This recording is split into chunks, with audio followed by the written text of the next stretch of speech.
Então, bom dia a todos. Nós vamos dar início a mais um evento do nosso grupo de pesquisa Democracia e Sociedade, dessa vez com um tema que reputo de muita importância, que é discutir a decisão do Supremo Tribunal Federal, na ação declaratória de inconstitucionalidade 4296, que decretou a inconstitucionalidade de alguns dispositivos da Lei do Mandado de Segurança, como, por exemplo, o artigo 7º, parágrafo 2º, que dizia que não seria concedida medida liminar que tivesse por objeto a compensação de créditos tributários, a entrega de mercadorias e bens provenientes do exterior, a reclassificação ou a equiparação de serviços públicos e a concessão de aumento ou a extensão de vantagens ou pagamentos de qualquer natureza. E também o artigo 22, parágrafo 2º, que dizia que no mandado de segurança coletivo, a liminar só poderia ser concedida após a audiência do representante judicial, da pessoa jurídica de direito público, que deveria se pronunciar no prazo de 72 horas. Então, nós vamos analisar essa decisão e também discutir sobre o impacto dela sobre outros dispositivos de outras normas que tenham também essa mesma determinação, né? Então, para os nossos debates de hoje, nós vamos receber com muita honra e muita alegria o professor Eduardo de Avelar Lamy, ele que é pós-doutor em Direito pela Universidade Federal do Paraná e pelo Instituto Max Planck de Luxemburgo, doutor em Direito pela PUC de São Paulo e também mestre pela PUC de São Paulo. Ele foi graduado pela Universidade Federal de Santa Catarina. Ele é membro da Comissão de Compliance da OAB de Santa Catarina e secretário-geral adjunto do Instituto Brasileiro de Direito Processual em Santa Catarina. Ele é professor associado de Direito Civil e Processo Civil da Universidade Federal de Santa Catarina, nos cursos de graduação, mestrado e doutorado, e é também advogado. Eu já vou fazer a apresentação dos nossos dois convidados de hoje, e depois eu passo a palavra a eles, né? Então, nós também temos hoje a participação da minha querida amiga Cláudia Cimardi, ela que é também minha colega da PUC de São Paulo, né? Então, ela foi graduada, fez mestrado e doutorado pela PUC de São Paulo, assim como eu, né, Cláudia, somos autênticas filhas da PUC, né, ela também é professora da PUC de São Paulo nos cursos de graduação, especialização, ela coordena cursos de especialização no COGEAI de São Paulo, é também professora das escolas superior da advocacia e também superior do Ministério Público do Estado de São Paulo, e ela é diretora da Escola da Procuradoria do Estado de São Paulo e é procuradora do Estado de São Paulo também. Ambos, claro, são autores de vários livros e eles têm como tema de sua, talvez possa dizer assim, de sua predileção, discutir o mandado de segurança e também essas duas normatizações que impactaram tanto, né, a concessão das liminares nessa nossa garantia constitucional, né, que não deveria, no meu modo de ver, ter sido limitada de forma alguma. Sempre entendi assim e no meu modo de ver, graças a Deus, que o Supremo entendeu pela inconstitucionalidade desses dispositivos, que realmente limitavam essa nossa grande arma, né, contra atos abusivos praticados pelo poder público. Então, eu vou inicialmente passar a palavra ao querido professor Eduardo Lamy, para a sua exposição, desde já agradecendo muitíssimo pela sua disponibilidade, pela pronta aceitação do convite, e é uma honra muito grande para nós, da PUC de São Paulo, recebê-lo aqui. Então, sinta-se em casa, porque também é a sua casa, né? Muito bem, professora. Bom dia a todos. É uma alegria participar do encontro do Grupo de Estudos Democracia e Sociedade, esse grupo de estudos que é coordenado pela professora Arlete, e dizer que voltar à PUC é um prazer enorme sempre. Todas as vezes que eu volto à PUC eu fico muito feliz. Os meus pais também estudaram na PUC, a minha mãe também fez mestrado, inclusive, na PUC. Então é um autêntico filho da PUC também. Sou filho da PUC também, e é interessante porque os meus pais eram religiosos, os dois, né? Os meus pais, meu pai era padre e minha mãe freira. Então, as relações com a PUC realmente são muito históricas aí, raízes profundas, né? E eu me lembro, quando eu era pequeno, de ela me levar até a Rua Monte Alegre e mostrar ali a capelinha da PUC, e eu pensasse que eu gostaria de um dia estudar ali. Então, quando eu passei no mestrado na PUC, eu fiquei muito feliz, né? Primeiro, porque era em processo, que eu queria estudar processo. Segundo, porque era a PUC. Então, é uma alegria participar desse encontro com vocês. E também, desde já, vocês estão convidadas. Nós temos um grupo de pesquisa também, sobre processo e Constituição, na Federal de Santa Catarina. São encontros mensais nas sextas-feiras. E aí eu vou ver os temas que vocês preferem para participar com a gente também. Eu estou um pouquinho rouco hoje. Muito obrigada. Em decorrência de falar muito a semana toda, mas acho que não vai atrapalhar a compreensão, tá? Bom, o que eu acho que é interessante dizer a vocês? Eu estou muito feliz de participar junto com a professora Cláudia, porque ela, nos créditos do doutorado, se não me engano, né, fez a disciplina junto. Na verdade, era assistente da professora Tereza, se não me engano, né, Cláudia? E foi um semestre muito rico, que a gente estudou meios de impugnação, estudou recursos, e eu me lembro, muitas das amizades que eu tenho no processo hoje são amizades daquela época, né? Então eu fico muito feliz de poder participar desse painel junto com a Cláudia aqui no grupo, assim como eu participei nas jornadas, porque ali nas jornadas a gente fez uma discussão muito rica, exposições ricas, as perguntas foram também muito participativas, e a impressão que eu tenho é que esse tema merece realmente uma discussão continuada.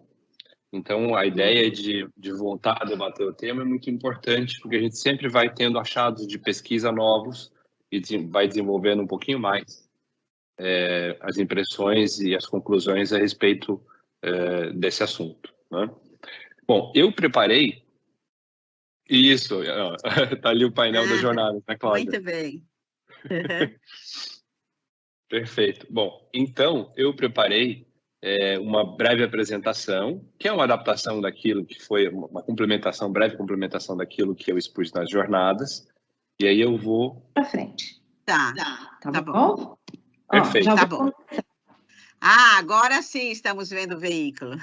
Isso. Então, esse veículo era o veículo de sonho de consumo que o meu pai tinha, porque ele sempre quis adquirir um Oldsmobile, né? Ele falava que o Oldsmobile tinha potência, tinha estabilidade, tinha uma série de características que ele gostava no automóvel.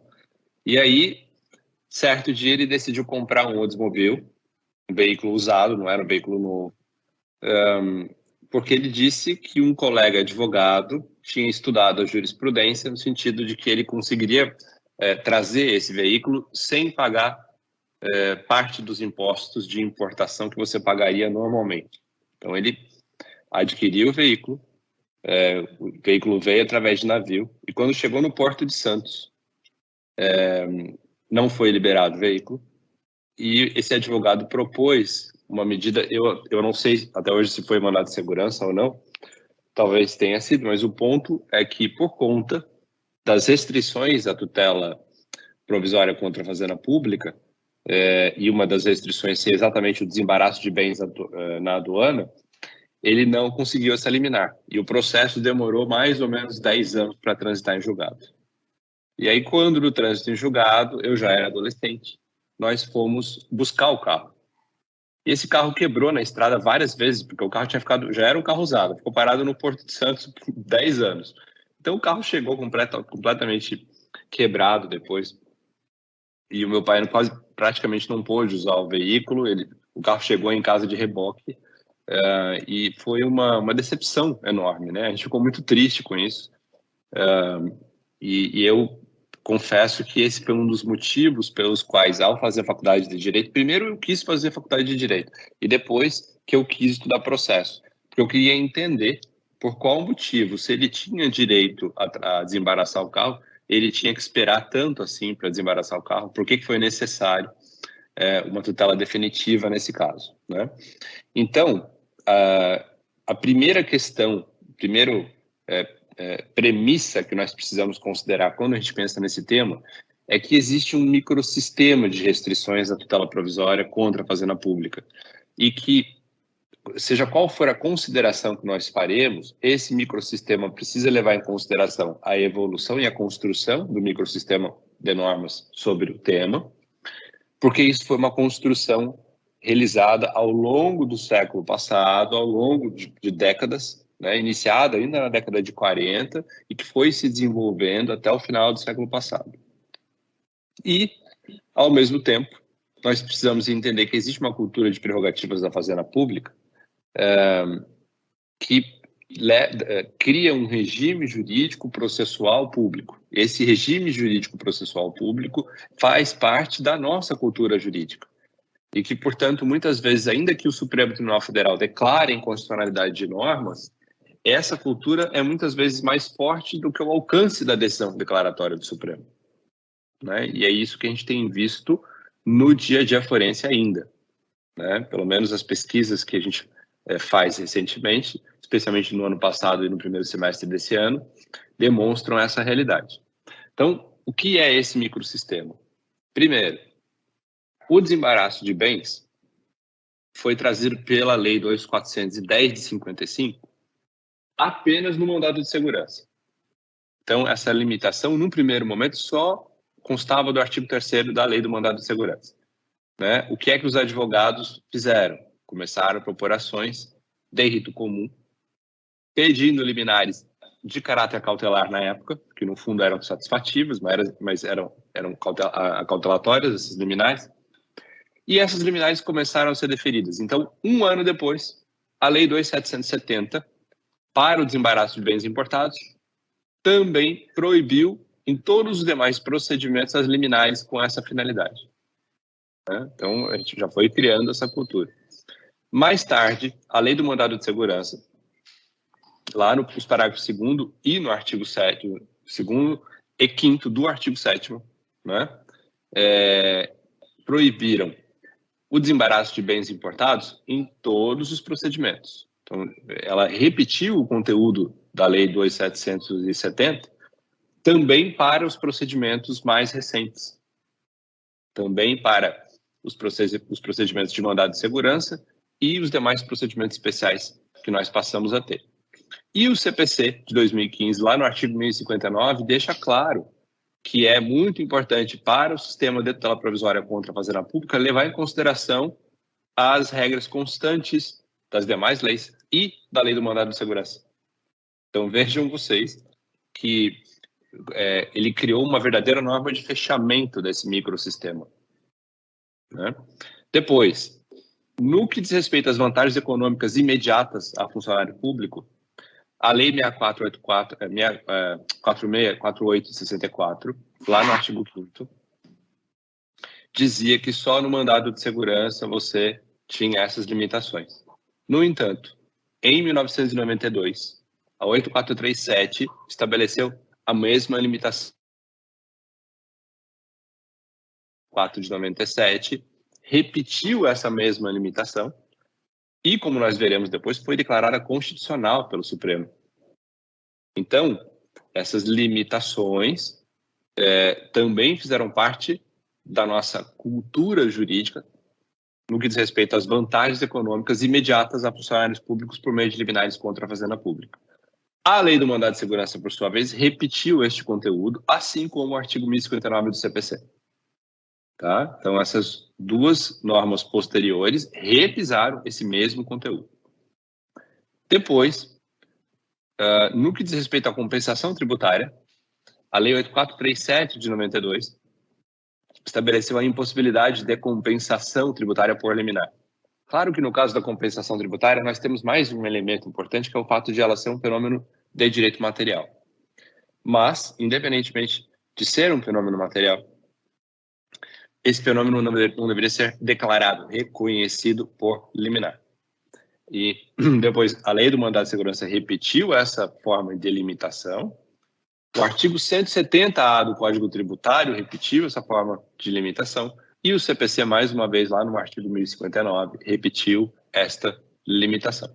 Então, vejam que todas essas normas fazem referência umas às outras. E que, portanto, se eu estou lidando com uma delas, declarando a inconstitucionalidade do conteúdo de uma delas, eu estou a reconhecer a inconstitucionalidade do conteúdo das demais. Esse é o ponto central da lógica do microsistema.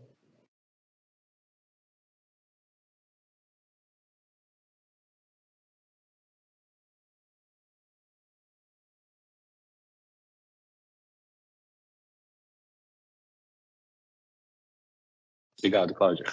E aí, o que é importante ficar claro? Que a ADC número 4 foi muito importante, porque ela declarou a constitucionalidade, com eficácia erga omnes, com efeito vinculante também, do artigo 1º da 9494. Então, ao fazê-lo, ela deixou claro que as restrições a vantagens econômicas imediatas a funcionários públicos eram constitucionais. E fica restrições da 4348 e da 8437, que tinham exatamente este conteúdo, foram declaradas constitucionais. Sob o prisma substancial, foram declaradas constitucionais. Então, vejam que, nessas circunstâncias, já se admitia não apenas agravo de instrumento contra uma liminar que fosse deferida contra a fazenda pública, mas também reclamação constitucional, né? Além do pedido de suspensão de segurança, né? Então, você tinha 3 formas autônomas de impugnação contra a mesma decisão por conta da característica de decisão. O que eu acho importante aqui reconhecer? Que a ADC número 4 fez cultura, né? Ela criou ao longo dos anos, estabeleceu uma ideia, inclusive de estabilidade a respeito desse tema, mas a ADI 4296 veio, na minha opinião, alterar esse panorama de uma maneira sensível, né? Então, para a gente entender de que forma que ela vem alterar, eu faço um breve parêntese para relembrar da questão de ordem na primeira ADC que foi julgada pelo Supremo Tribunal Federal. A ADC número 1, ela declarou incidentalmente constitucional a própria ADC. Então, o que ela disse foi o seguinte, olha, não existe o risco de coisa julgada em ADC. Essa que era a discussão. Eu posso declarar constitucionalidades ou inconstitucionalidades a partir daquilo que já foi declarado constitucional ou inconstitucional, né? E aí o ministro Moreira Alves disse que, ainda que se possua efeito vinculante e erga omnes, os acordos em processo de constitucionalidade concentrado não fazem coisa julgada. Porque o próprio Supremo Tribunal Federal precisa não apenas se autofiscalizar, mas ter a liberdade e a possibilidade de mudar a sua opinião a respeito da constitucionalidade das normas ao longo do tempo. Então, por conta dessa circunstância, a ADC número 1 deixou clara a natureza daquilo que se faz em controle de constitucionalidade, não como uma decisão que possui o efeito ou a eficácia de direito para as partes. O processo objetivo, que é aquele que visa a declaração da constitucionalidade e proteção do próprio ordenamento, não é um processo inerente à ideia de coisa julgada material. E é isso que nos ensina e que vai ser aplicado agora quando a gente pensa na DI 4296, né? Então, já entrando então no julgamento da DI 4296, o que é que ela fez? Ela declarou inconstitucionais o parágrafo 2º do artigo 7º e o parágrafo 2º do artigo 22 da Lei do Mandado de Segurança. Ao declarar os inconstitucionais, os ministros o fizeram, cada um por um fundamento absolutamente distinto. Então, se nós aqui formos seguir as lições do professor Marinoni e da professora Tereza com relação à formação de precedentes hoje, nós vamos chegar à conclusão de que a decisão do Supremo não mereceria ser concebida como precedente, porque não existe identidade de fundamento dos ministros. Por outro lado, nós não precisamos ter uma decisão reconhecida como precedente para que ela faça, no nosso sistema jurídico, tem eficácia H omnes e efeito vinculante, por conta da maneira como nós regulamos constitucionalmente o efeito dessas decisões. Então, o ministro Barroso disse que foi como uma corrida de Monty Python, que você dá a largada e cada um dos corredores corre para uma direção completamente diferente. E o que chama a atenção desse voto, na verdade, desse acórdão, é exatamente isso.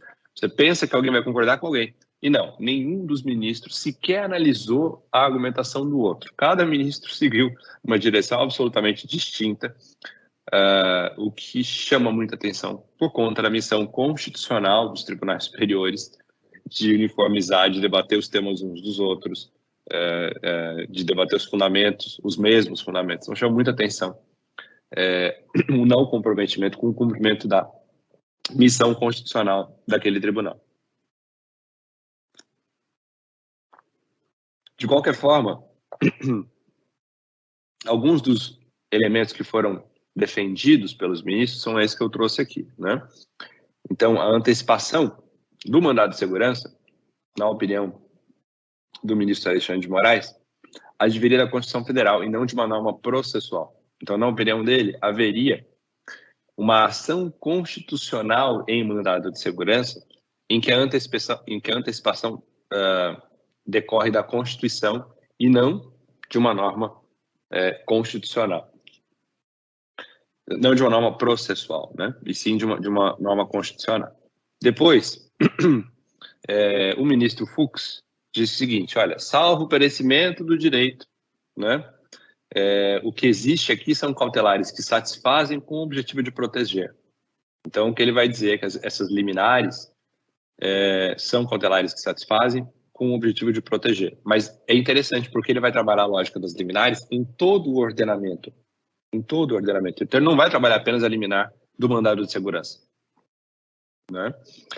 E por este motivo é que eles vão começar a analisar, portanto, o fundamento constitucional das liminares no sistema processual, né? Não é apenas das liminares no mandado de segurança, muito embora seja essa a declaração de inconstitucionalidade que se realizou.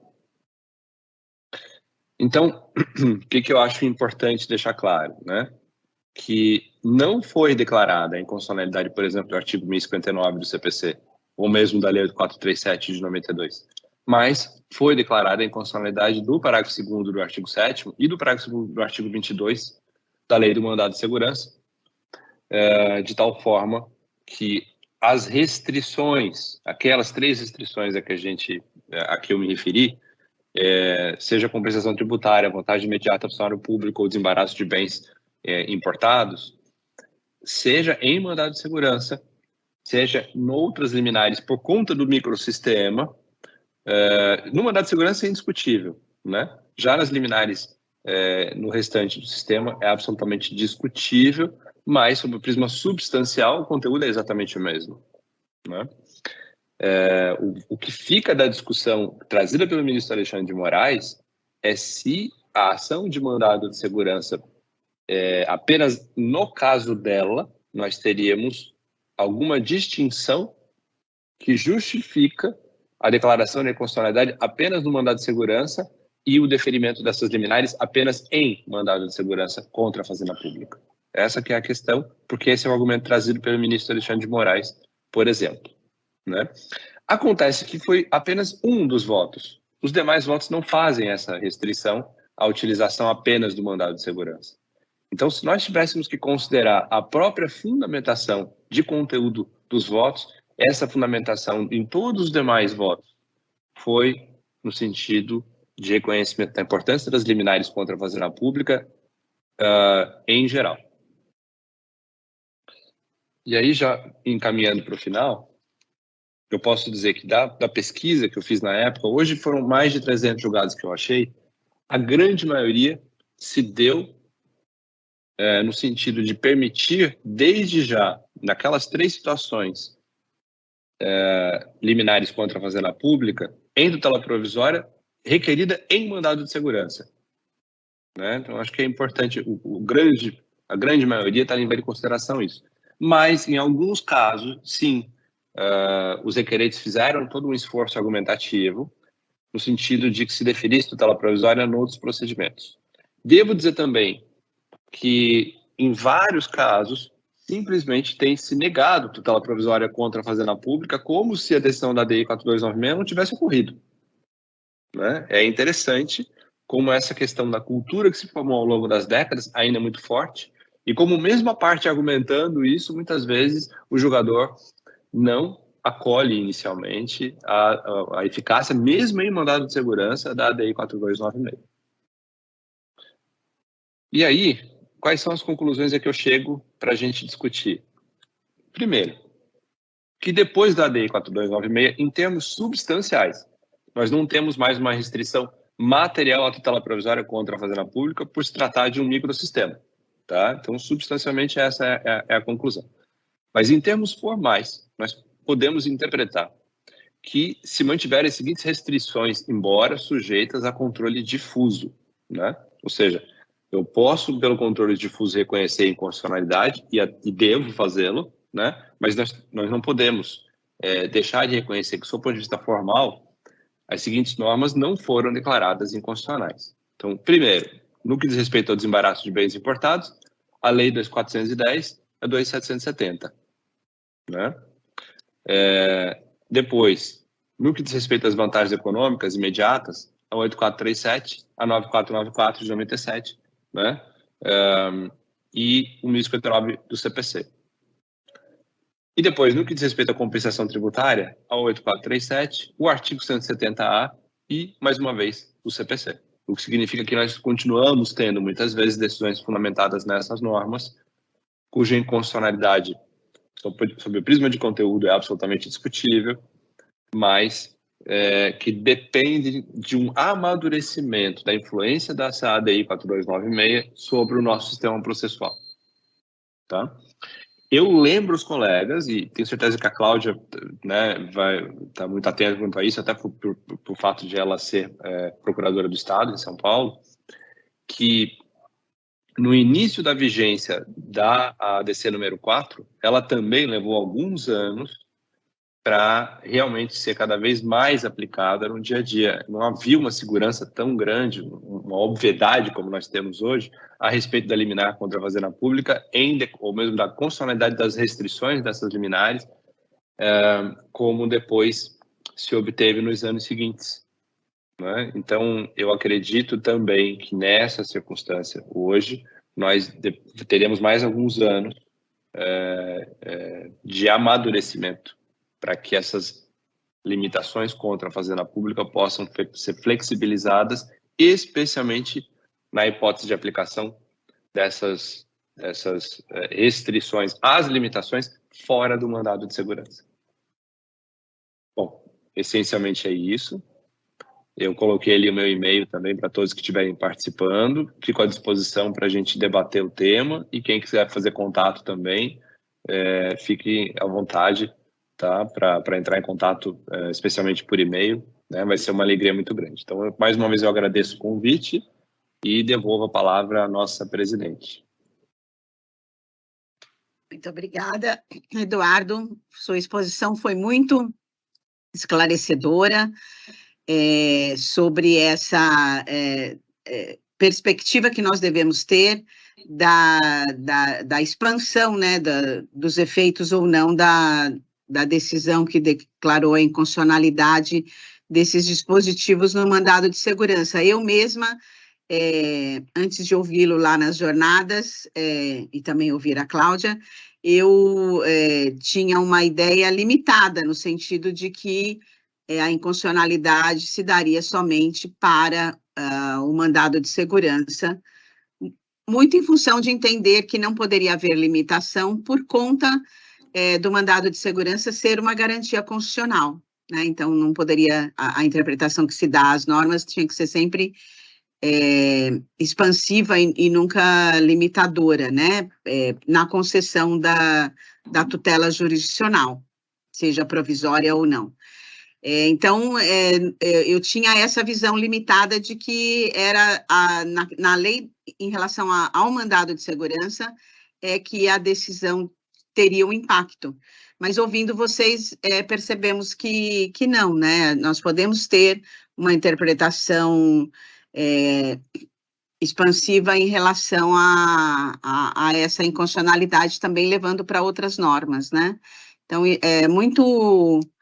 a sua exposição muito esclarecedora em relação a isso, muito obrigada. Daqui a pouquinho nós vamos abrir para os debates, mas eu prefiro primeiro dar a palavra à Cláudia, daí ela faz a exposição dela, e depois nós abrimos para os debates gerais. Antes de eu passar a palavra à Cláudia, eu queria mencionar aqui a participação do professor Olavo de Oliveira Neto, que muito me honra, meu querido amigo. Muito obrigada por estar aqui nos assistindo hoje, viu, Olavo? Eu que agradeço, obrigado, viu?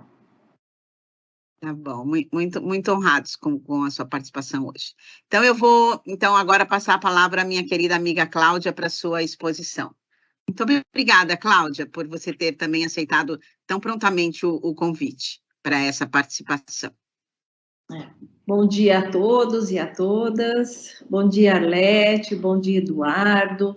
Bom dia a todos que nos ouvem. É uma honra o professor Olavo estar aqui nos ouvindo. E, com certeza, eu só posso aceitar um convite da professora Arlete para um evento como esse, de interesse e de esclarecimentos, né? Na verdade, a gente tem aí alguns pontos que precisam ainda ser debatidos, apesar de nós termos uma decisão em uma ação declaratória de inconstitucionalidade, né?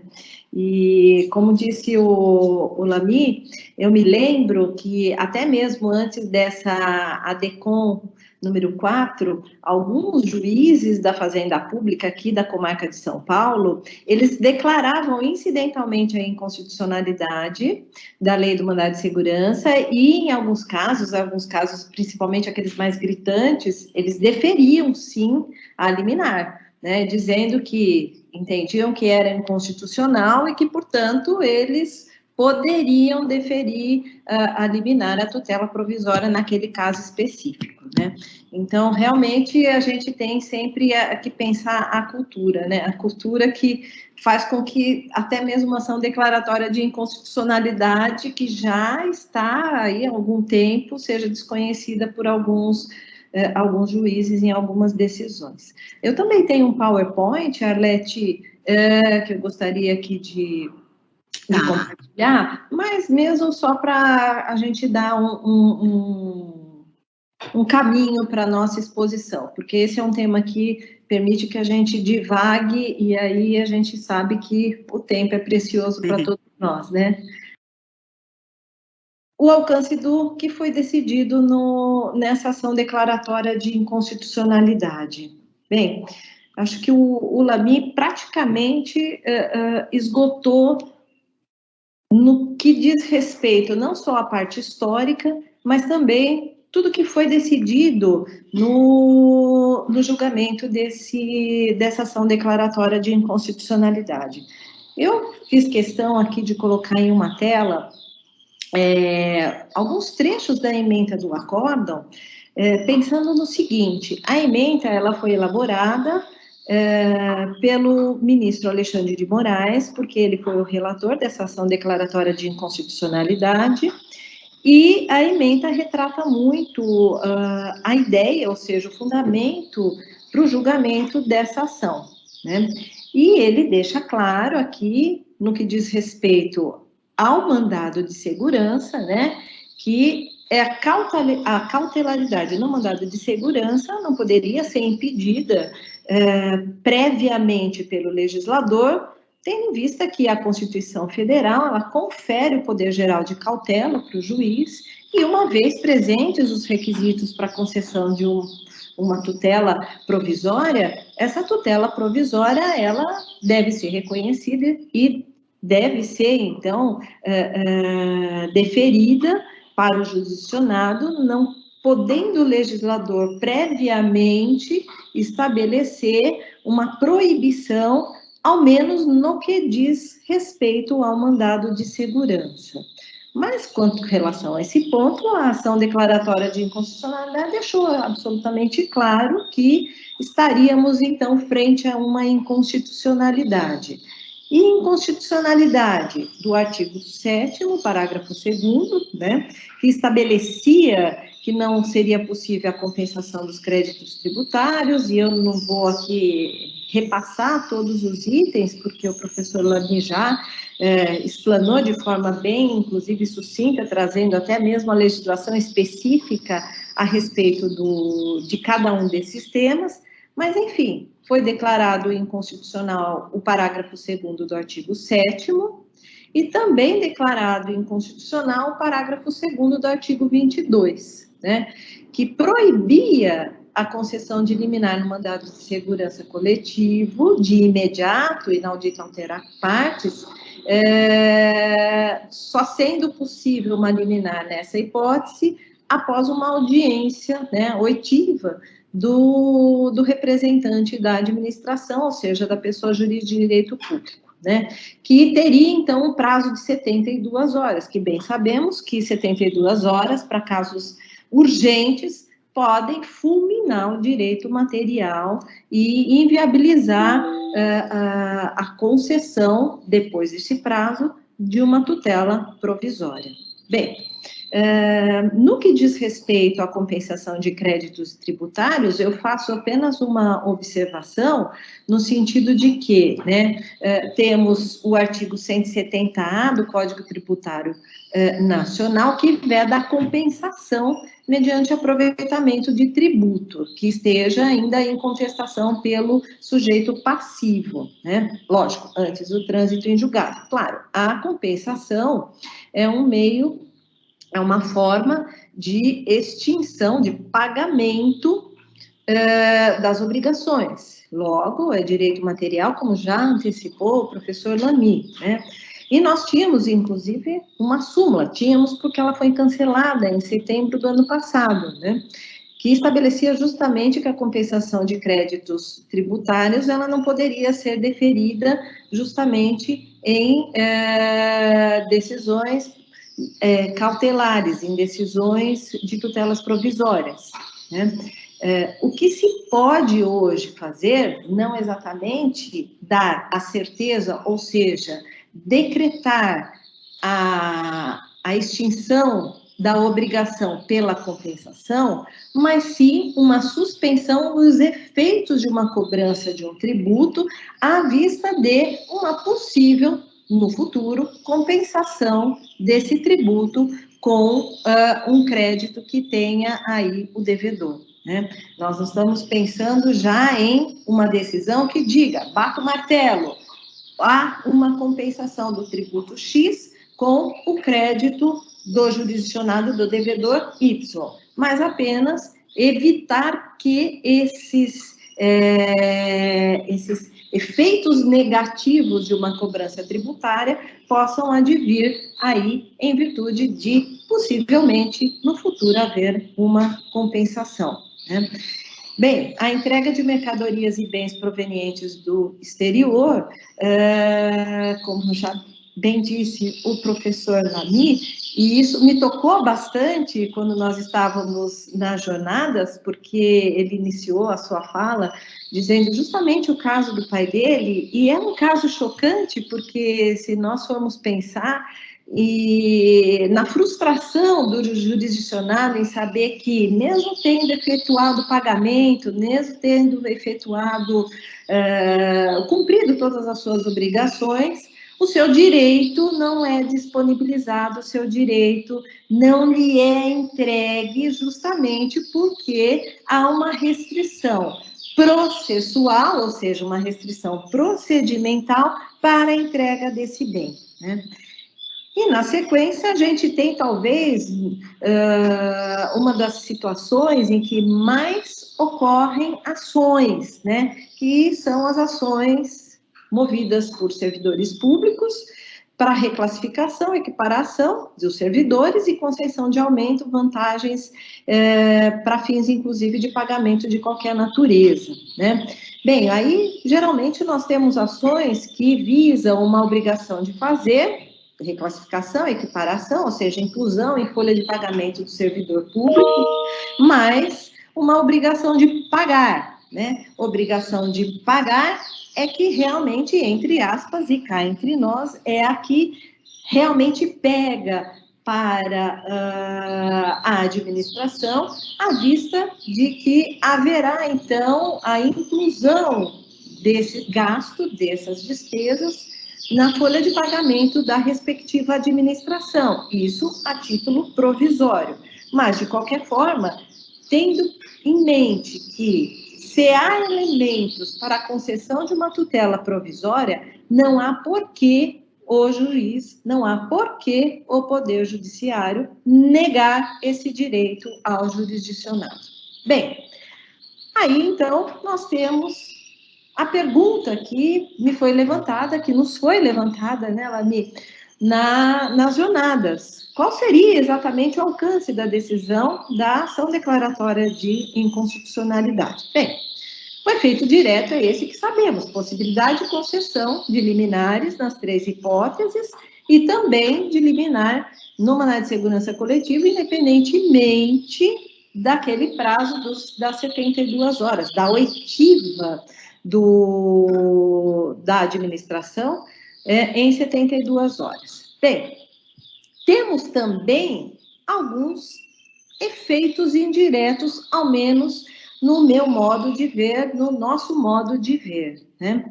E quais seriam esses efeitos indiretos? Bem, o primeiro deles, o que me parece, é que a Lei 8434 de 92 ficou severamente abalada, porque ela trata de forma clara, de forma expressa, que não é cabível liminar contra atos do poder público, toda vez que providência semelhante não puder ser concedida em ações de mandado de segurança. Bem, se hoje, então, nós temos a possibilidade de, em todo mandado de segurança, termos a concessão de uma tutela provisória, então será cabível medida liminar contra atos do poder público.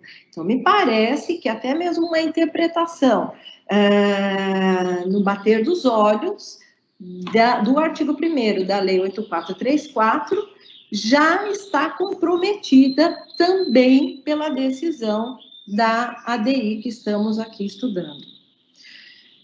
Da mesma forma, me parece que o artigo 1º da 9494, uma lei extremamente questionada, uma lei que trouxe aí vários debates ao longo de muito tempo e continua a ser debatida. Bem, aplica-se a tutela antecipada prevista nos artigos 37 do CPC passado, já revogado, né?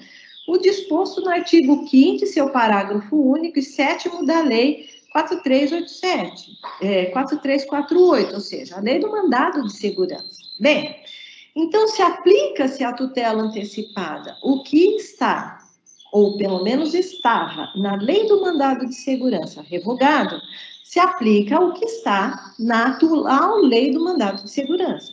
E se a atual lei do mandado de segurança não mais proíbe, por força da ação declaratória de inconstitucionalidade, a concessão da tutela provisória, da liminar, logo, nós não temos mais essa restrição, né?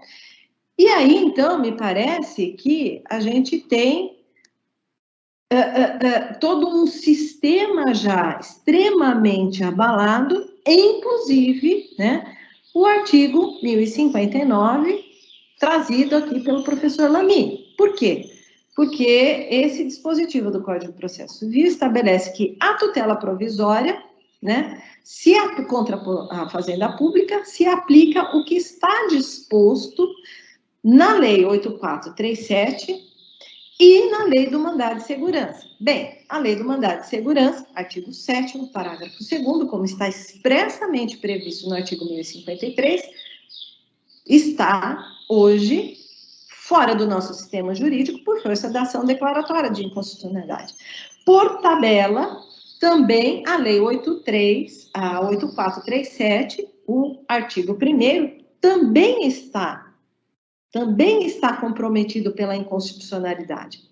E, por consequência, também o artigo 1059 do Código de Processo Civil, me parece que perdeu a sua constitucionalidade, à vista de que a tutela provisória requerida contra a fazenda pública se aplica o quê? Se aplica a possibilidade da concessão da tutela provisória por força da ação declaratória de inconstitucionalidade.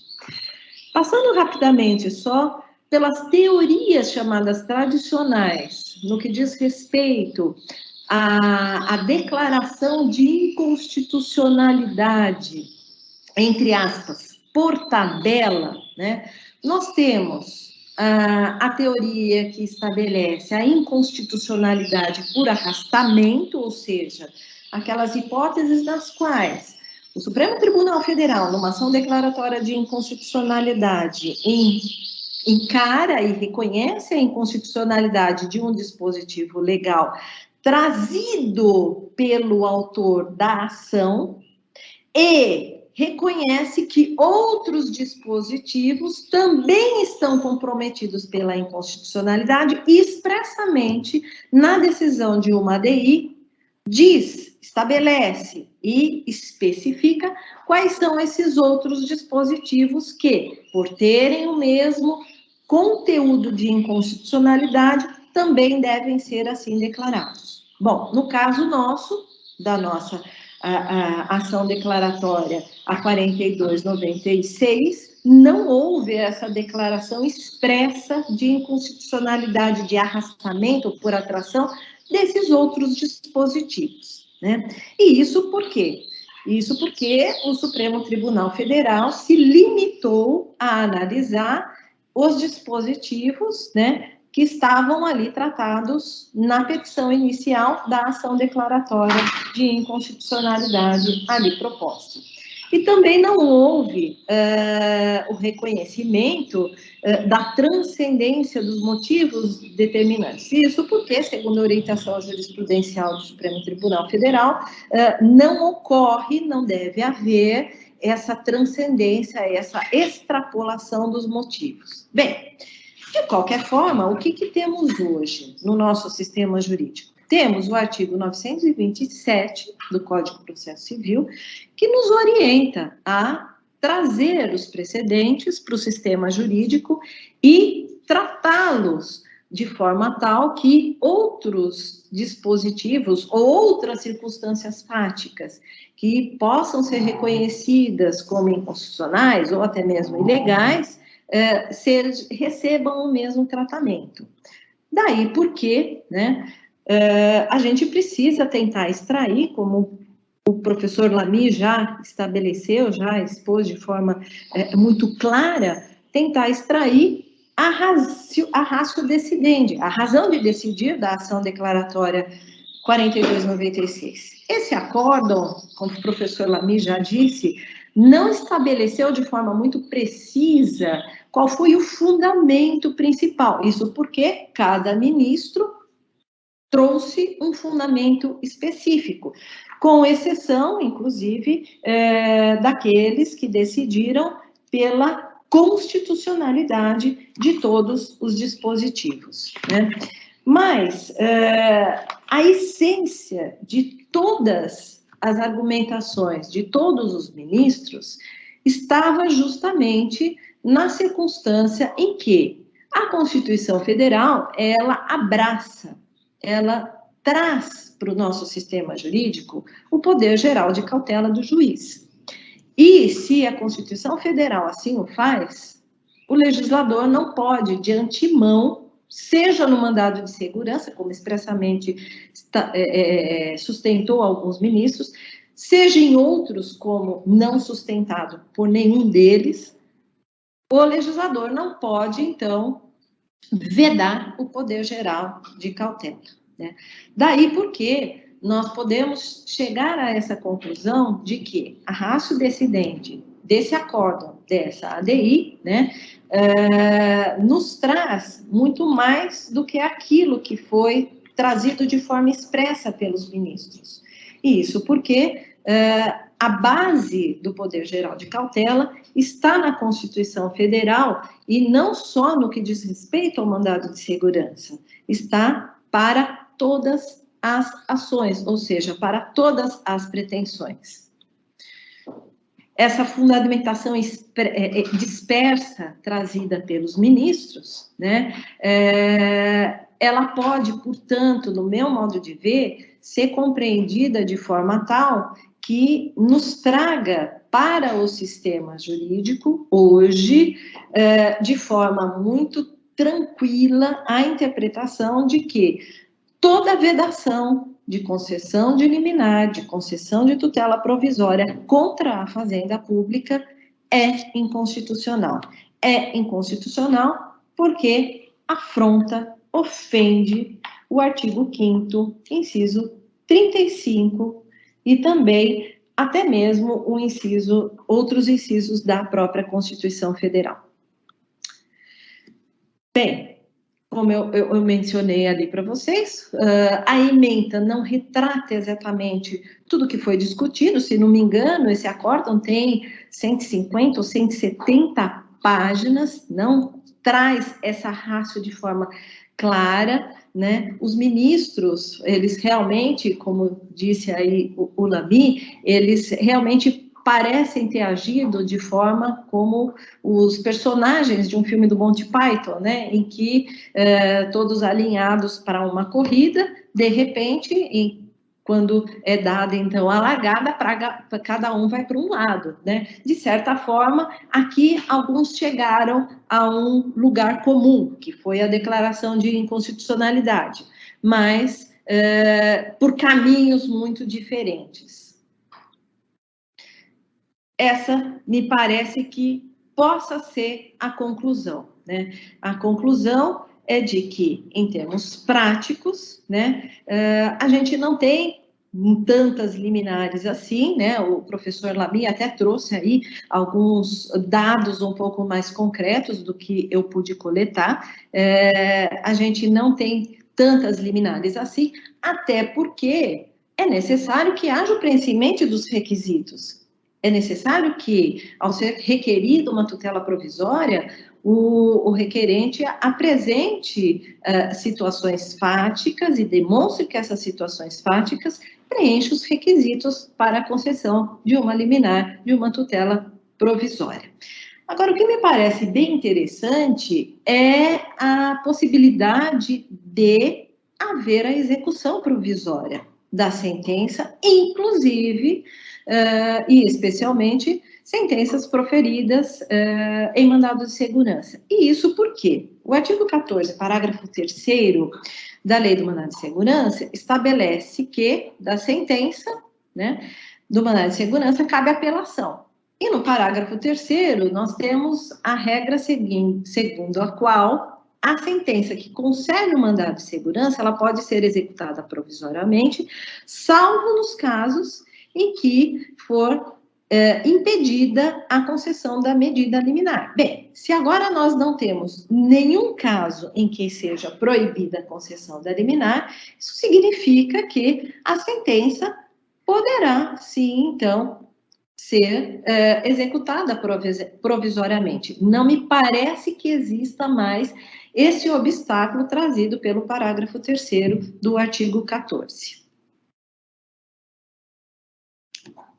E assim, eu finalizo aqui as minhas considerações. Eu acho que talvez, quando começarmos os debates, quando começarmos as trocas de ideias, nós possamos trazer aí algumas outras afirmações, algumas outras noções mais interessantes do que essa simples apresentação que fiz a vocês. Eu agradeço de novo aqui o convite da professora Lete e fico muito feliz de poder participar aqui com o querido colega, o Eduardo Lamy, e passo então, devolvo a palavra. Fazendo só uma retificação, Alete, eu não estou mais na escola da Procuradoria-Geral do Estado. Desculpa, eu sei que estava ainda. Não estou mais. Então, agora eu continuo procurador do Estado de São Paulo, mas não mais na coordenação. Muito obrigada. Obrigada a todos e obrigado novamente pelo convite que foi feito aí para participar desse grupo de estudos, que é super ativo, que é muito ativo. Muito obrigada, Cláudia, pela sua brilhante exposição. Também, da mesma forma que o Lamy, você pontuou muito bem a questão, e é também uma exposição muito esclarecedora de como nós devemos entender que há um impacto, sim, dessa decisão de inconstitucionalidade desses dispositivos para outras normatizações também, né? E me pareceu que, na sua visão, podemos entender que há esse impacto, porque devemos considerar, sim, como um precedente, né?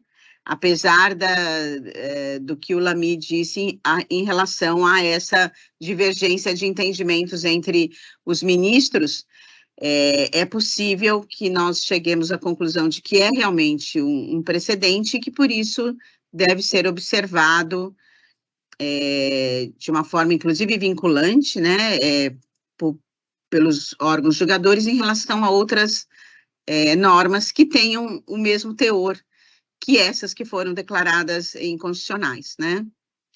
Então, eu vou passar a palavra aos componentes do grupo para que façam os debates, mas eu queria antes só fazer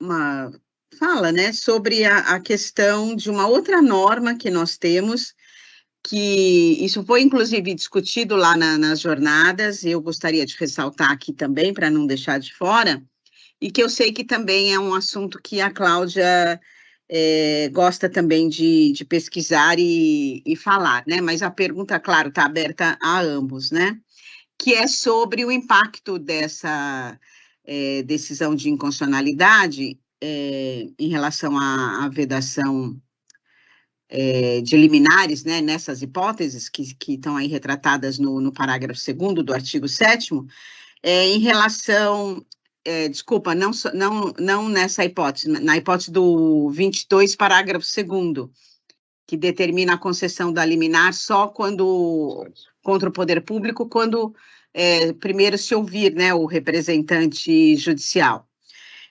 Que está no artigo 562, parágrafo único do Código de Processo Civil, que trata da concessão de liminares em litígios coletivos de posse. Então, que também ali há uma determinação para a oitiva do representante judicial do poder público, antes de deferir essa liminar. Então, queria ouvir a opinião de vocês, se realmente ela também é abrangida por essa visão de que seria inconstitucional essa norma. E até queria levar para a questão também do 565, quando trata também o 562 não trata só dos litígios coletivos, na verdade, para todas as liminares nas possessórias contra o poder público, né? O 565 é que trata dos litígios coletivos e que também impõe, quando o esbulho for praticado há mais de ano e dia, antes da concessão da liminar, que se realize uma audiência de mediação. Seria inconstitucional essa determinação de realizar uma mediação antes de se conceder a liminar, nesses casos?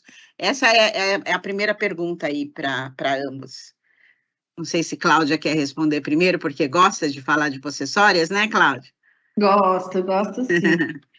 Me parece que essa ação declaratória de inconstitucionalidade trouxe para o sistema jurídico esse precedente que é inevitável de nós utilizarmos não só para o mandado de segurança, mas para todas as tutelas provisórias, né? Então, me parece que também no que diz respeito às ações possessórias contra aí a fazenda pública, também não mais se faz valer o dispositivo do Código de Processo Civil, né? Não mais se faz valer por conta de não haver mais essa restrição. É claro que o autor da ação possessória vai ter que demonstrar ou a posse nova, ou então os requisitos específicos para uma tutela provisória, vamos chamar assim, genérica, trazidos lá nos artigos 300 e seguinte, mas que não vai mais haver, no meu modo de ver, a proibição legislativa, pelo menos pelo CPC, não mais. Não vejo como isso possa ocorrer à luz aqui dessa decisão do Supremo Tribunal Federal. Até por uma coerência, né, na interpretação de que é extensiva essa interpretação da inconstitucionalidade para todas as normas que tratem de alguma vedação às liminares, né? Mas você entende que, inclusive nesse caso dos coletivos, que quando o esbulho for praticado há mais de ano e dia, que nesse caso não seria propriamente a liminar das possessórias, que independeria de urgência, etc., mas aqui acho que já seria aplicado o capítulo das próprias tutelas provisórias, sim, com os requisitos das tutelas provisórias, né? Sim, então, impor essa audiência de mediação seria inconstitucional ou não? Então, me parece que aí, nesse caso, a audiência de mediação, ela visa tutelar um coletivo aí. Por quê? Porque como a gente tem uma coletividade envolvida no polo passivo, o que me parece aí é o seguinte, que o legislador, ele viu a possibilidade de um problema social. Vamos do começo. O CPC foi muito tímido em tratar os problemas das reintegrações de posse, principalmente coletivas. Foi extremamente tímido, os dispositivos estão confusos, são dispositivos que foram encaixados impropriamente em outros artigos cujos caput não diziam respeito à tutela coletiva, às ações possessórias coletivas, e daí que me parece que houve uma tentativa do legislador em trazer uma possibilidade de haver, entre aspas, uma conversa prévia antes de o juiz verificar se ele vai ou não deferir uma tutela provisória. Nos moldes dos artigos 300 e seguintes, não uma tutela provisória possessória propriamente dita, aquela que visa analisar se houve o esbulho em ano e dia, né, até ano e dia, porque a gente está tratando aqui de um problema que, na verdade, é mais um problema social do que um problema jurídico, que são essas reintegrações de posse com grande número de pessoas. Até recentemente, a gente estava com um problema desse na Secretaria da Educação. Vou falar em off aqui, mas já em off no YouTube, que realmente a gente teve um problema desse, mas a Fazenda Pública no polo ativo. Então, o que me parece? Que esse dispositivo legal, ele traz uma tentativa de haver uma composição prévia antes da atuação do Poder Judiciário, porque o Poder Judiciário ele vai estar restrito àquelas normas segundo as quais, estando preenchidos os requisitos dos artigos 300 e seguinte, ele tem que deferir uma tutela provisória. E aí, então, ele pode causar um abalo social ali, em virtude daquela coletividade que é ré numa ação possessória. Então, me parece que aí a gente pode, eventualmente, afastar essa audiência em casos extremos, mas eu não consigo enxergar casos extremos em conflitos possessórios propriamente ditos, né? Então, essa é a minha visão. Não seria uma limitação, mas seria uma maneira de tentar uma solução para esses tipos de conflitos antes, né, de se tomar a decisão mais drástica, talvez, né? Tentar pelo meio da composição, não é? O CPC ele traz a todo momento, né, essa ideia, vamos tentar fazer uma composição, audiência de mediação, audiência de conciliação, e aí ele impôs essa audiência que, no meu modo de ver, é uma audiência, porque vamos combinar, né, vamos pensar o seguinte, se o autor passou de ano e dia, não pleiteou uma tutela possessória, um ano e dia que, para o legislador, é o prazo suficiente para ele obter uma tutela possessória, se ele deixou passar um ano e dia, então nós vamos ter o quê? Nós vamos ter a possibilidade da tutela provisória dos artigos 300 e seguintes. Se o legislador entendeu por bem que antes do juiz analisar os casos extremos, extremíssimos, me parece que ele pode até dispensar essa audiência. Mas a regra é que ele, então, faça essa audiência para tentar solucionar, entre aspas, amigavelmente, um conflito que é um conflito muito mais social, no meu modo de ver, do que um conflito jurídico propriamente dito. Muito bem, muito obrigada. E, Eduardo, você gostaria de acrescentar alguma coisa ou podemos passar aqui para... Eu acho que tem algumas conclusões da decisão da ADI, Arlete e Cláudia, que eu acho que estão ligadas com essa discussão que você trouxe. A primeira delas é que, em algumas circunstâncias, esse tipo de discussão se liga com hipóteses de evidência. E essa decisão deixou claro a possibilidade da evidência contra a fazenda pública, inclusive em mandado de segurança. Então, eu acho que é interessante lembrar desse primeiro ponto. O segundo ponto, que também são, digamos assim, conclusões obter dicta em decorrência dessa decisão. A segunda delas é o papel central do Poder Geral de Cautela, um papel que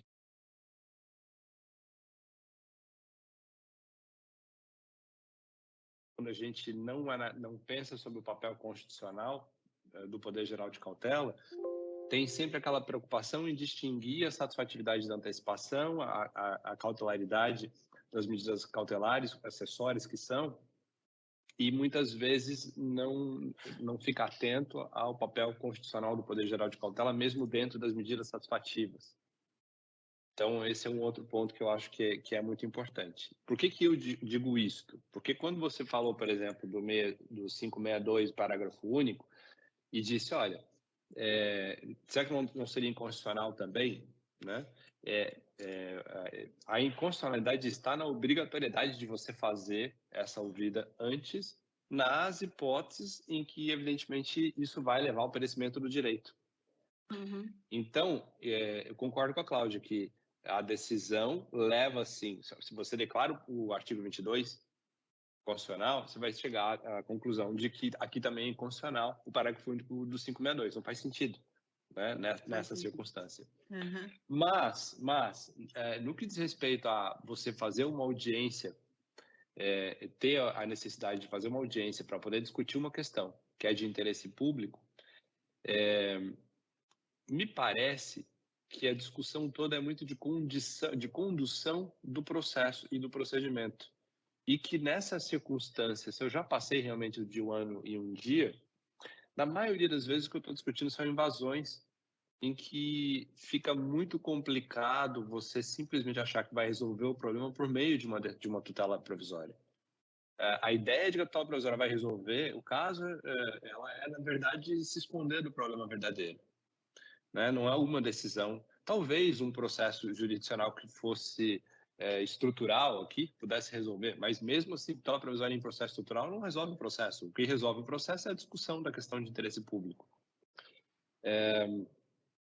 Em Florianópolis tem um lugar que é muito, muito conhecido e muito lindo na chegada da cidade para quem vem de carro, né? Se você vem de avião, você chega pelo aeroporto e já pousa na ilha, mas para quem vem de carro, você vem pelo continente, atravessa, pega ali a Via Expressa e depois vai chegar na ponte.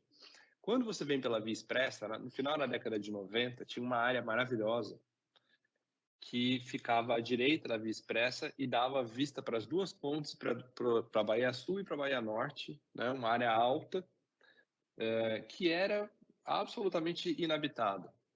E aí, o Ayrton Senna trouxe o sócio da McLaren na época para visitar Florianópolis. Vieram de helicóptero, eles olharam aquele morro e disseram, eu quero comprar essa área aqui, quero fazer uma propriedade, porque esse lugar é maravilhoso, olha essa vista, né? E aí o Creighton Brown, que era o sócio da McLaren, sócio do Ron Dennis, e comprou, o dono da empresa do Ayrton Senna, e comprou essa área e disse, daqui a alguns anos eu vou construir alguma coisa, né? E aí ele se divorciou da Teresa Brown, que era uma brasileira, casada com ele, mãe do Zac Brown, e quando eles se divorciaram, a Teresa disse, quero morar em Florianópolis, aquela área ficou para mim, eu vou construir alguma coisa. E aí quando ela contratou os profissionais para iniciarem a obra, eles descobriram que naquela localidade existe uma favela enorme. né? Então, de uma hora para outra, como ela não cuidou da área, os proprietários anteriores cuidavam, ficavam, né? Ela passou 20 anos, achou que o lugar ia ficar ali igual. E aí, quando ela descobriu essa área, ela propôs uma medida judicial para discutir exatamente a posse,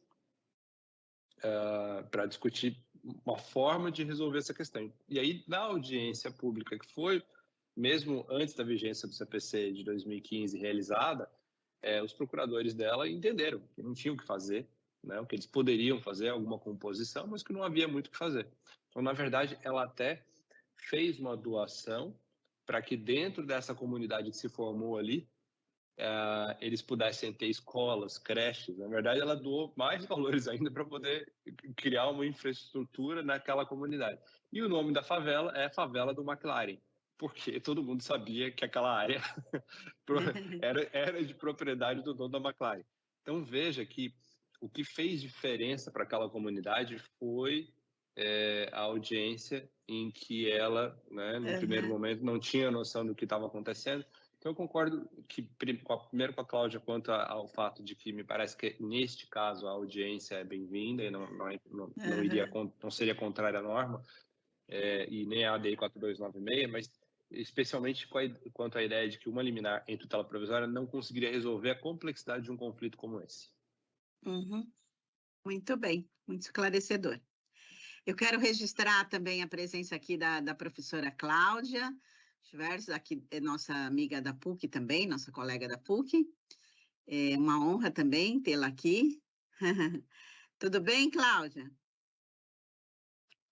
Eu estou aprendendo aqui com os professores. Muito obrigada. Tudo bem, professora? Bem, Eduardo, tudo bom, Claudinha? Tudo ótimo. E eu aproveito a sua participação também para dizer se os nossos colegas aqui que estão presentes gostariam de engrandecer aqui os debates, fazendo algumas perguntas ou sugestões ou considerações. Inclusive você, Cláudia. Então, o que eu vejo... Só um minutinho.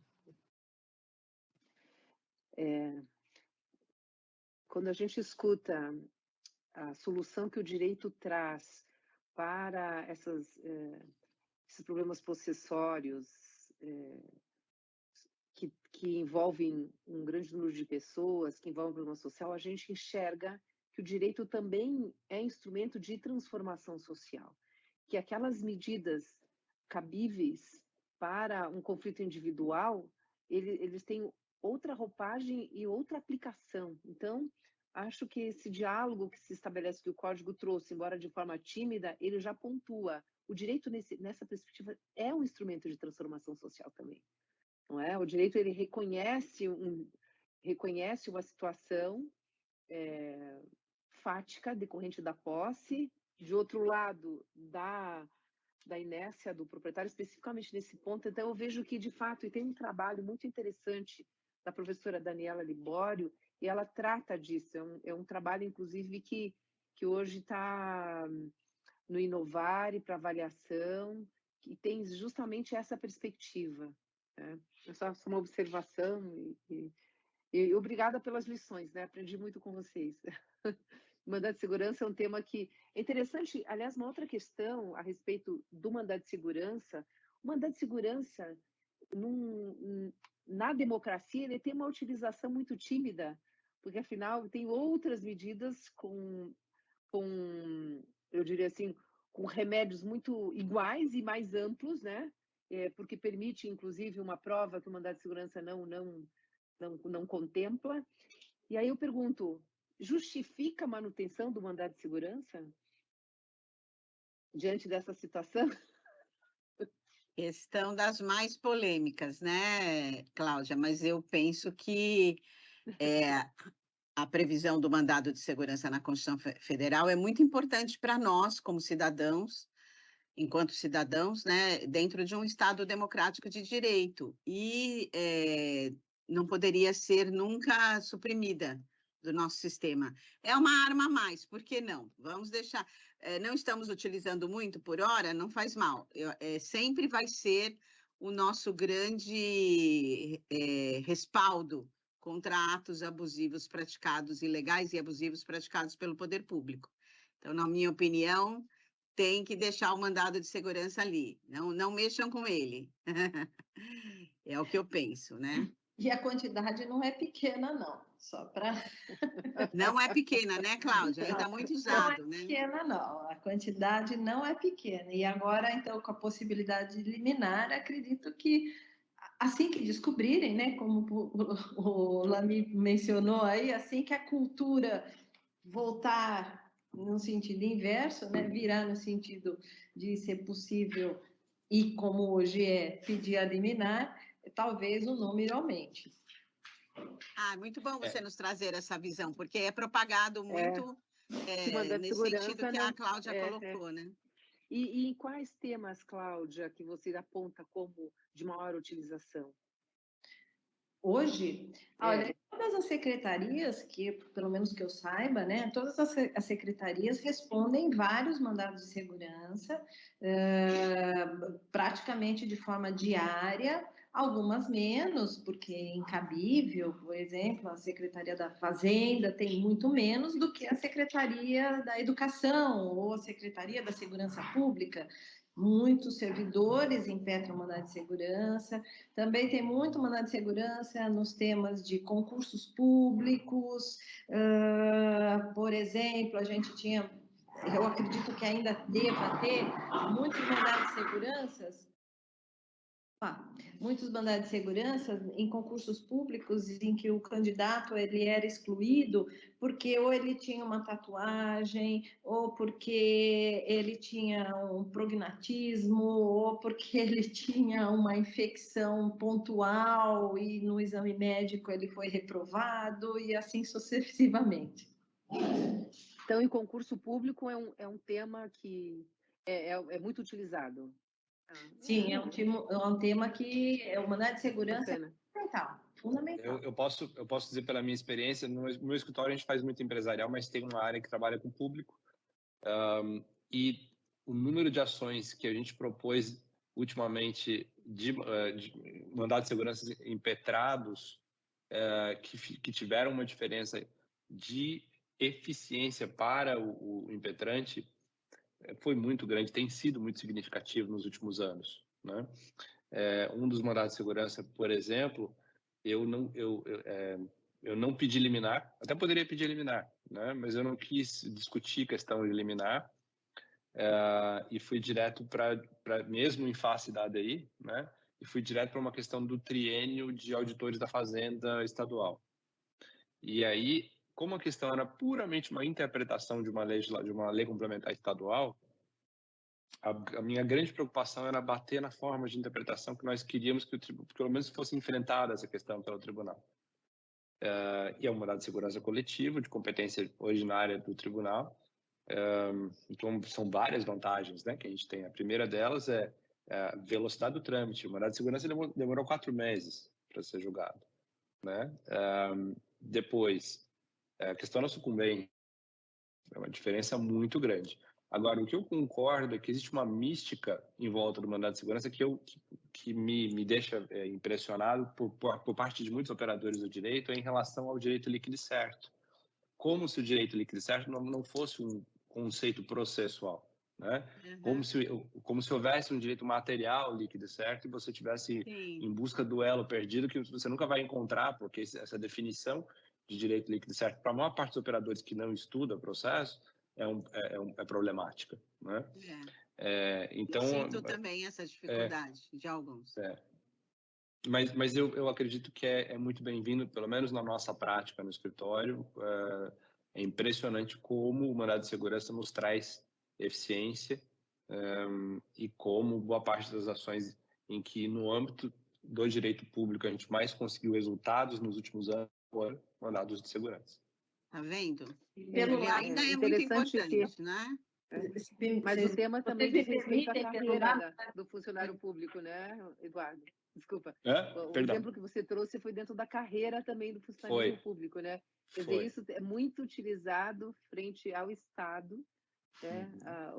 A quem tem vínculo com ele. Desculpa, Cláudia, por favor. Desculpa, e pelo lado da administração, que a gente percebe assim, os administradores, eles temem muito as decisões em mandado de segurança, porque as decisões de mandado de segurança, elas podem ter consequências um pouquinho mais gravosas do que as outras decisões, né? Então, quando sai uma decisão em mandado de segurança, para tudo, para as outras decisões, vamos cumprir a do mandado de segurança. Entendi. Agora eu queria Boa. dar a palavra. Obrigada. Ah, desculpa, Cláudia, é que eu vi que o Olavo está querendo falar, eu queria dar a palavra a ele. Pode falar, Olavo.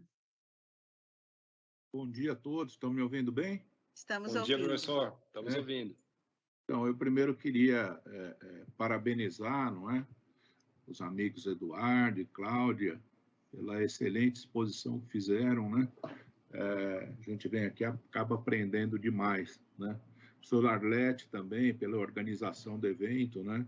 Como sempre, excelente, né? Professora Cláudia agora presente também, né? Com muita saudade de todos vocês, faz tempo que nós não nos vemos, né?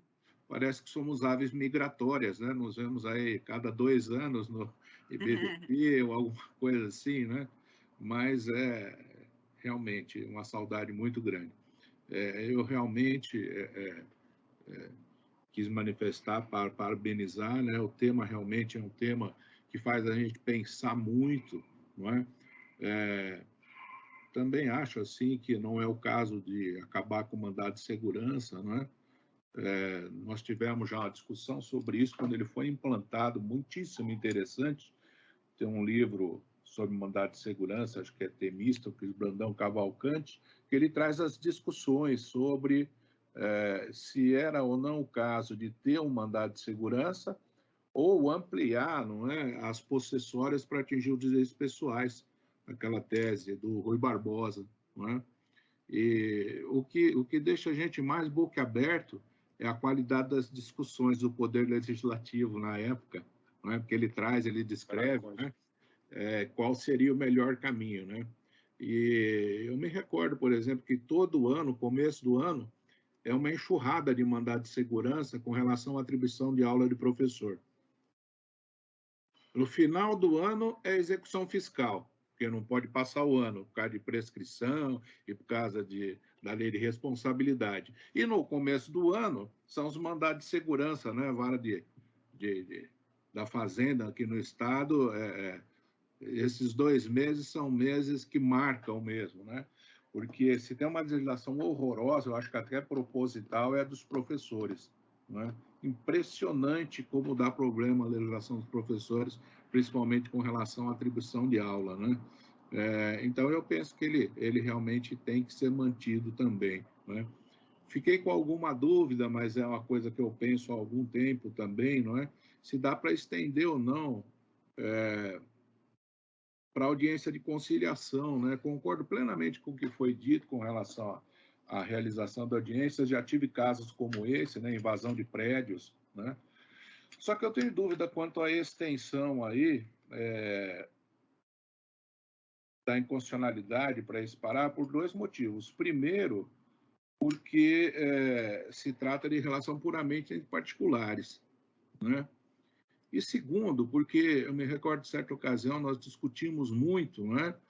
Porque havia, na época em recurso repetitivo, havia um pedido para aplicar uma questão relativa à incidência de juros sobre caderneta de poupança, que é um dos temas que tem lá no STJ, aplicar no caso de incidência de juros em depósito judicial. E depois de muito discutir, não é? Na época eu coordenava esse grupo no Tribunal de Justiça, depois de muito discutir, nós chegamos à conclusão que nós não podíamos estender, porque nós íamos estar usurpando competência do Tribunal Superior. Ele que deveria dizer se estendia ou não, não é? Aquela hipótese que não era a hipótese específica. Então, acho que aí a gente pode pensar também um pouco nisso, não é? Será que se a gente considerar aqui a extensão para essa relação, que é uma relação puramente privada, nós não vamos estar usurpando uma competência de decisão que não é nossa, mas sim da STJ? Então, faz a gente pensar. As questões trazidas aqui são excelentes. Professor Eduardo, professora Cláudia, estão de parabéns pela exposição, não é? Vou ficar uns 3 dias pensando nisso ainda, até surgir outra questão, né? e a professora Arlete também. Fico muito feliz de estar com vocês aqui. Um grande abraço a todos. Obrigado. Obrigada, Olavo. Não sei se os professores querem fazer alguma consideração em relação ao que o Olavo falou.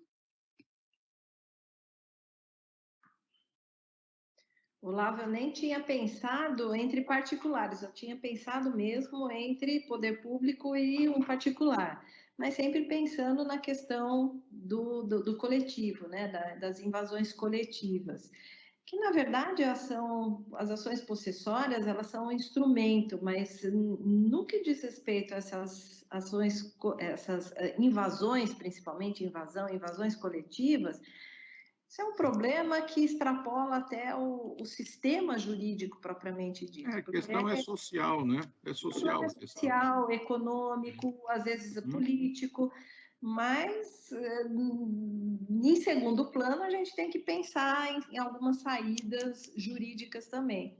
O CPC foi muito tímido, o CPC foi consertado nesses dispositivos aí para tentar incluir alguma coisa a respeito, mas não vejo como inconstitucional se ter uma audiência para situações como essa, inclusive contra o poder público. Eu acredito... Eu também creio que não é. Eu acho que pode fazer... Melhor, inclusive o poder público no polo ativo contra invasões coletivas, pós-coletivas. Veja, o problema maior dessas ações é a efetivação da decisão judicial, não é? É muito complicado, porque, veja, já houve casos em São Paulo, por exemplo, de invasão de prédios, não é? Onde foi determinada a retirada, a reintegração na posse, e daí a tropa estava lá embaixo para fazer a efetivação da decisão, e eles começaram a arremessar tudo quanto é coisa lá de cima, inclusive vaso sanitário lá para baixo. Nossa. Imagina acertar a cabeça de alguém lá, cai um vaso sanitário do 12º andar do prédio, né? Então, hoje, demora 60 dias para realizar essas reintegrações. Tem que comunicar o batalhão de choque em São Paulo, só ele que faz, né? E há todo um procedimento, porque vai todo o batalhão, né? E daí eles marcam a data, comunicam, eu vou comunicando com antecipação a todos, município, estado, terceiro setor, todos são convidados para acompanhar, né? Justamente para evitar esses problemas que nós tínhamos no passado, que era aquele confronto que até muitas vezes acabou por gerar morte, né? Eu lembro o caso Pinheirinho. Problemas gravíssimos, né? Um caso emblemático, o caso Pinheirinho, aqui em São Paulo, foi dramático. Então, esse é o problema maior, realmente. Quando, eu me recordo uma vez, eu tive um caso desses, e eu chamei para fazer a audiência, fizemos a audiência e deu acordo, né? Nossa, a vontade que eu tive depois da audiência era levantar, sair e tomar uma cerveja para comemorar. Porque deu um acordo, eles acordaram, não, em 6 meses nós vamos sair, enquanto isso providencia, tal, ficou constando tudo. Eu falei, nossa, que maravilha, né? Porque o acordo foi cumprido? Se corre, né? Foi cumprido o acordo? Foi cumprido, foi cumprido. Municipalidade forneceu os locais, fez tudo certinho como havia sido feito, né? E acabou dando tudo certo. Que bom. Mas o que eu ia dizer em relação a isso é que eu acredito que as estruturas de processo hoje, né? Todas os princípios do processo estrutural podem ser aproveitados. Eu acho que é um ramo do processo que serve muito para isso, em que a figura do judiciário passa a ser uma figura um pouco mais vinculada à ideia de comunicação, de mediação, mas principalmente a ideia de uma comunicação qualitativa e de acompanhamento na execução daquilo que se define. Então, por exemplo, nesse caso, o seu exemplo de um acordo a ser cumprido em 6 meses, certamente houve um cronograma, né? Não foi simplesmente daqui a 6 meses a gente sai. Não, uma série de medidas foram sendo tomadas durante os meses precedentes ao cumprimento final. Certamente essas medidas foram acompanhadas, houve um monitoramento, né? De tal forma que vocês criaram, no caso concreto, uma verdadeira política pública, ainda que entre particulares, mesmo que seja entre particulares de interesse né, uma verdadeira política pública, porque no final das contas o interesse aí é o interesse de pacificação, que é um pouco maior do que o próprio interesse das partes, né? Então eu acredito que a aplicação disso é importante. Um dos temas que eu tenho pesquisado, o meu grupo de pesquisa é processo e integridade. Então um dos temas é exatamente políticas de monitoramento, né? Por exemplo, em direito a gente normalmente não analisa risco legal. Qual que é o risco de uma determinada... a gente costuma dizer assim, não, esse risco é baixo, médio ou alto. Sim, mas a partir do quê? Nós costumamos utilizar a nossa subjetividade para classificar risco. Só que existe sim formas, existem maneiras de a gente classificar risco através dessas metodologias de conformidade. E dentro do grupo de pesquisa, uma das questões que a gente estudou foi a aplicação dos critérios de programas de integridade, inclusive que já existem no poder público, por exemplo, para o cumprimento de decisões em processos estruturais, né? Então, você segue as matrizes de risco para ficar atento aos maiores riscos de descumprimento. Você faz os treinamentos todos, você faz o monitoramento, cria canais para as pessoas se comunicarem em relação ao que está acontecendo durante o período de cumprimento daquilo que vai sendo definido, né? E é muito interessante, porque daí o papel do judiciário deixa de ser um pouco tão declaratório dos direitos. Você, em última instância, vai fazer isso, mas a essência do seu papel é muito mais de gerir todo esse número significativo de iniciativas interdisciplinares, porque não é uma questão de interpretação normativa puramente. Na maioria das vezes, você vai estar aplicando uma série de conhecimentos interdisciplinares para gerenciar esses processos estruturais, né? E aí teve uma tese de doutorado de um orientando meu, ele disse, em meio a essa realidade do processo estrutural, qual é o papel da tutela provisória, né? E na opinião dele, o papel da tutela provisória é o único, o aspecto central da tese é de que ela é o único momento em que, nessas circunstâncias, se espera que o judiciário acabe, ainda que lateralmente, versando sobre o mérito, né? Então, mas é riquíssimo. A gente vai continuar discutindo essas questões, certamente, Sim. Você nos sabe, próximos Eduardo, anos. e aqui em São Paulo teve o caso, não sei se você chegou a ler, das ossadas de Perus, não sei se todos acompanharam, ali no cemitério de Perus foi achada uma grande vala com vários ossos não inteiros, às vezes pedaços de ossos, dentre eles se suspeitava que havia presos políticos, né, que tinham sido mortos, etc. e tal.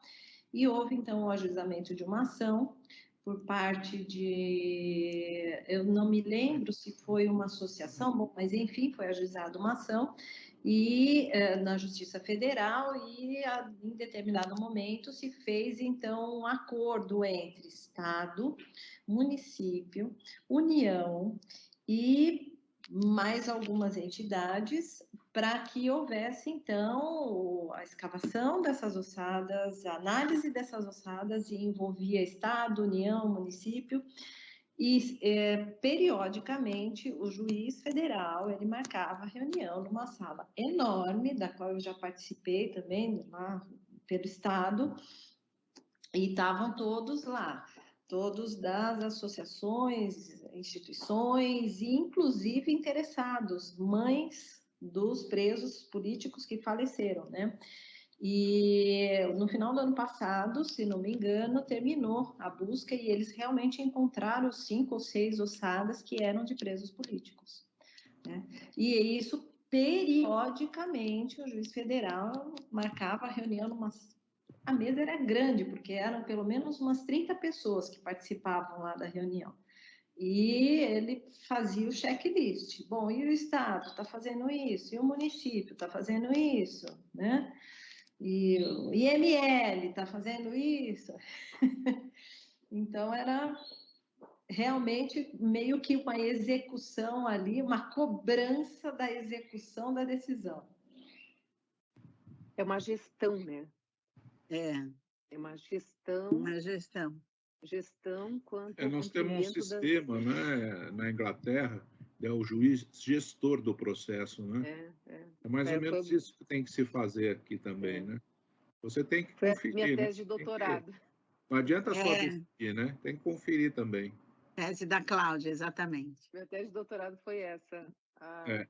na época ainda do CPC anterior, mas eu estou atualizando agora para ver se eu incorporo, porque tenho muitas questões hoje, inclusive quanto a provas, né? Não só a gestão na execução, mas os atos concertados, que há compartilhamento, ou possibilidade de compartilhamento de competências. Nós temos, eu diria assim, muitos exemplos maravilhosos que a gente vê que a gestão ela vem nesse contexto. Então, o Ceará, por exemplo, tem lá, o Rio de Janeiro, por conta do Câmara, tem feito isso, mas não é prova emprestada, mas prova conjunta, né? Prova conjunta, quer dizer, o TRF e o TJ fazendo provas juntas, para não precisar repetir, isso é maravilhoso, isso é gestão também, né? Muito bem. Agora, deixa eu só fazer uma pergunta. Olavo, você foi assistente do professor Donaldo? Naquela Não, disciplina de tutela provisória? Não era você que... Não?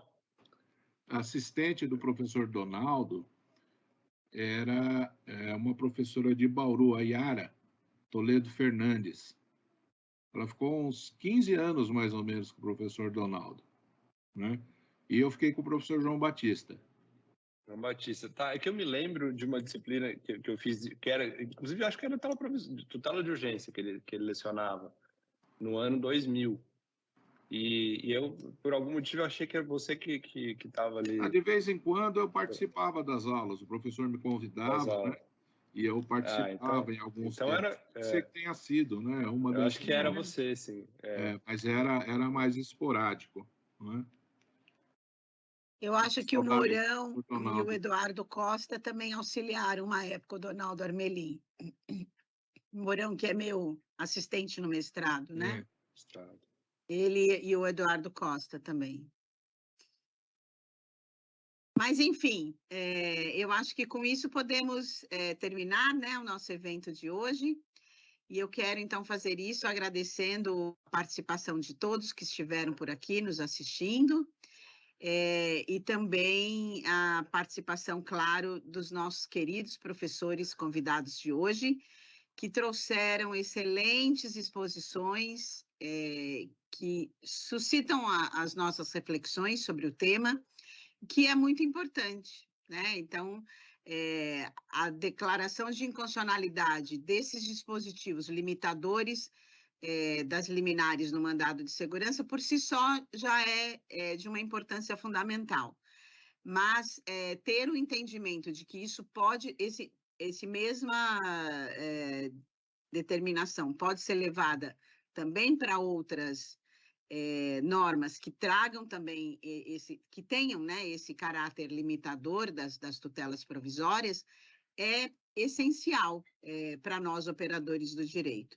Então, eu acho que, por isso, ambas as palestras foram muito esclarecedoras.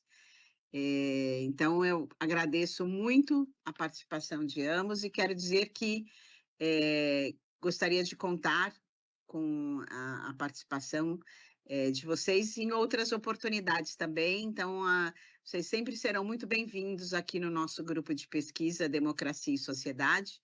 E quero dizer para o Eduardo que me coloco à disposição sempre que precisar de mim, também para algum debate lá no grupo que você coordena, também estamos aqui à disposição. Farei questão de participar, viu? Como uma reciprocidade. Combinado, vai ser uma muito alegria. Obrigada. Tá? Vou só organizar direitinho as datas e entrar em contato com vocês. Tá? Vai ser uma alegria mesmo. Tá bom, muito obrigada, viu, Eduardo? E com isso, então, finalizamos o nosso evento de hoje. Muito obrigada a todos. Obrigada.